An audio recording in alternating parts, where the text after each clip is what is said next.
May 23 വ്യാഴാഴ്ച. മാർക്കോസ് 9 അധ്യായം 41 മുതൽ 50 വരെ വാക്യങ്ങൾ. വിയറ്റ്നാം യുദ്ധം അമേരിക്കൻ ചരിത്രത്തിലെ ഏറ്റവും വലിയ വിദേശ നയവും സൈനിക ദുരന്തവും ആയി കണക്കാക്കപ്പെടുന്നു. വിയറ്റ്നാമിൽ നടക്കുന്ന തരത്തിലുള്ള യുദ്ധത്തെ എങ്ങനെ നേരിടണം എന്നതിനെക്കുറിച്ച് വലിയ അറിവൊന്നും അവർക്കില്ലായിരുന്നു. വടക്കൻ വിയറ്റ്നാമിനെ എങ്ങനെ പരാജയപ്പെടുത്താം എന്നതിനെക്കുറിച്ചുള്ള യഥാർത്ഥ ആശയം ഇല്ലാതെയാണ് രാജ്യം യുദ്ധത്തിൽ പ്രവേശിക്കാൻ തീരുമാനിച്ചത്. വിയറ്റ്നാം യുദ്ധത്തിൽ 58,220 അമേരിക്കൻ ഭടന്മാർക്ക് ജീവൻ നഷ്ടപ്പെടുകയും 1,50,000-ലധികം പേർക്ക് പരിക്കേൽക്കുകയും ചെയ്തു. യുദ്ധത്തിൻ്റെ ചിലവ് $110 ബില്യൺ ജീവൻ്റെയും പണത്തിൻ്റെയും കാര്യത്തിൽ ഈ യുദ്ധം US-ന് വിലയേറിയ ആഘാതമാണ് ഏൽപ്പിച്ചത്. അവസാനം അവർക്ക് കാര്യമായിട്ടൊന്നും ചെയ്യാനും ഉണ്ടായില്ല.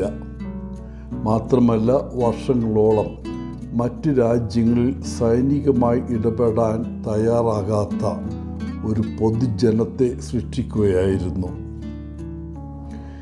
ഇന്നത്തെ സുവിശേഷത്തിൽ തൻ്റെ ശിഷ്യന്മാർ തങ്ങളുടെ ജീവിതത്തിലെ ഓരോ ദിവസവും എടുക്കുന്ന തീരുമാനങ്ങൾ അവരുടെ ഭാവിയെ നിർണ്ണയിക്കുമെന്ന് മനസ്സിലാക്കണമെന്ന് യേശു ആഗ്രഹിക്കുന്നു.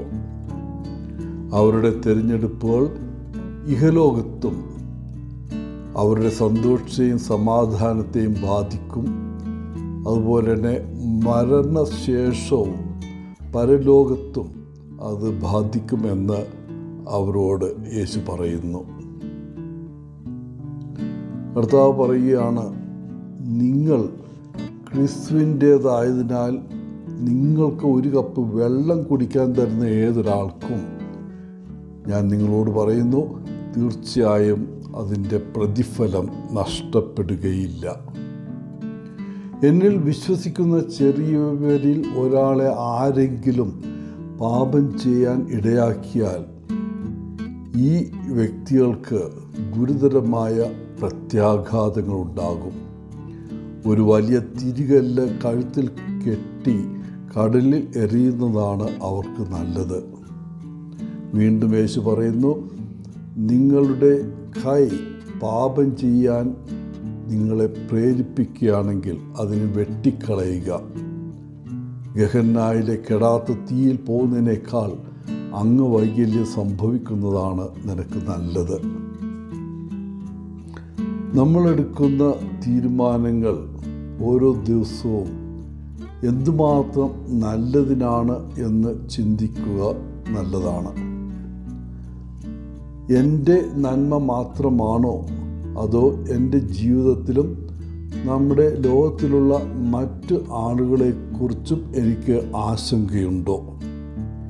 എൻ്റെ ദൈനംദിന തിരഞ്ഞെടുപ്പുകൾ ഞാൻ ജീവിക്കുന്ന ലോകത്തെ സ്വാധീനിക്കുന്നു.